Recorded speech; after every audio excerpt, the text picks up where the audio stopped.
စိတ်တူခြင်းနဲ့အညိုအတေးထားခြင်းလူတွေဟာထိခနဲ့ရှိရင်စိတ်တူတတ်တယ်စိတ်မရှိဘူးမိဘကလည်းသားသမီးပေါ်စိတ်ရှိခြင်းမရှိတယ်သားသမီးကလည်းမိဘအပေါ်စိတ်ရှိခြင်းမရှိတယ်ညီကိုမောင်နှမအချင်းချင်းလည်းစိတ်မရှိဘူးစိတ်တူကြတယ်အဲ့ဒီစိတ်တူခြင်းဟာအငြင်းပွားခြင်းရဲ့အကြောင်းပဲဖြစ်တယ်ဒါကြောင့်မို့စိတ်တူမယ်ဆိုရင်စိတ်မတူအောင်ကိုယ့်ကိုပြုပြင်ရမှာဖြစ်တယ်မှန်ကန်စွာနှလုံးသွင်းပြီးတော့ကောဋဆိုတဲ့စိတ်တူမှုဒေါသတရားကိုလျှော့ချကြရမှာဖြစ်တယ်အဲ့ဒါကိုမလျှော့ချနိုင်ဘူးစိတ်တူတာပဲဂုံယူပြီးတော့ငါကမရဘူးထိခနဲ့ရှိစိတ်တူတယ်ငါစိတ်ကိုလာမစမ်းနဲ့လို့ဆိုတာမျိုးတွေမလုပ်ဖဲနဲ့အေးငါစိတ်တူမိတာမှားပါတယ်နောက်မဖြစ်စေရပါဘူးဆိုပြီးစိတ်တူမှုကိုလျှော့ချဖို့လိုအပ်တယ်ဘာနဲ့လျှော့ချရမလဲလို့ဆိုလို့ရှိရင်အမှန်တရားကိုဆင်ញင်သုံးသပ်ခြင်းဖြင့်လည်းလျှော့ချနိုင်တယ်ဒေါသရဲ့အပြစ်ကိုရှုမြင်သုံးသပ်ခြင်းဖြင့်လည်းလျှော့ချနိုင်တယ်တစ်ဖက်သားအပေါ်မှာအပြစ်မမြင်မဲနဲ့မေတ္တာသက်ဝင်ခြင်းဆိုတဲ့အကောင်းမြင်တဲ့ရှုမြင်သုံးသပ်ခြင်းဖြင့်လည်းလျှော့ချနိုင်တယ်အပြစ်ကိုရှုပြီဆိုရင်ဒေါသဖြစ်မှာပဲအပြစ်ကိုဘယ်တော့မှမရှုနဲ့ကောင်းတဲ့အကွက်ကလေးကိုသာရှုကောင်းခွက်ကိုရှာမေတ္တာကိုပွား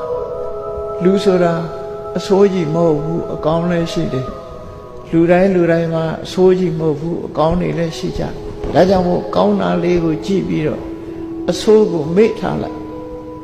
မေတ္တာပါဥပမာဘာနဲ့တူတယ်လဲလို့ဆိုလို့ရှိရင်ရေအလွန်စားနေတဲ့ပုဂ္ဂိုလ်တယောက်ခီးသွားရင်ရေစားတယ်ရေတောက်စရာရေအိုင်ကြီးတစ်ခုတွေ့တယ်သို့တော့အဲ့ဒီရေအိုင်ကြီးကအပေါ်ကမော်သေးမော်ညင်းနေနဲ့ဖုံးနေတယ်ရေကလည်းပဲမတောက်ရမနေနိုင်တဲ့အခါအိုင်နဲ့ဆင်းပြီးတော့မော်သေးမော်ညင်းလေးတွေကိုလက်နဲ့ဖယ်ပြီးတော့ရေကိုတောက်တယ်အစာပြေအောင်ရေကိုတောက်လိုက်တယ်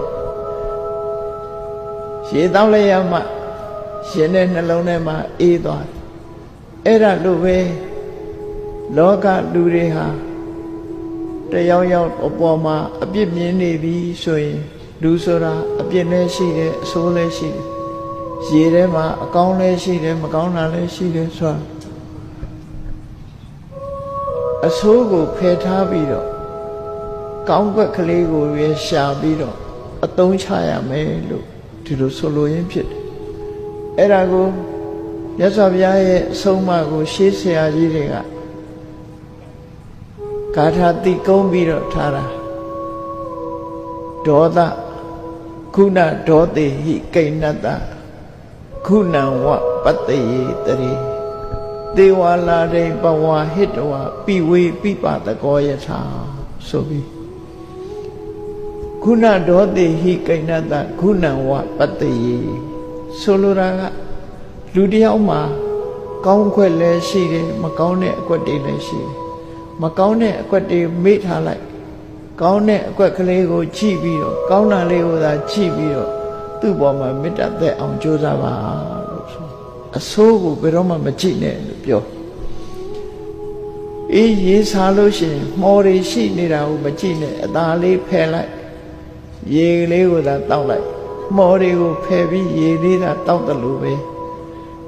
မကောင်းတာတွေကိုဖယ်ထားပြီးကောင်းတဲ့အကွက်ကလေးကိုသာနှလုံးသွင်းဆင်ញင်ပြီးတော့မေတ္တာသက်ဝင်အောင်ကြိုးစားပါလို့ဒီလိုဆိုလို့ပေါ့နော်နောက်ဆုံးမှာမေတ္တာတရားတိဆောက်ထားနိုင်ပြီဆိုရင်စိတ်တူခြင်းဆိုတဲ့ဒေါသပျောက်ကွယ်သွားမှာပဲဖြစ်တယ်အေး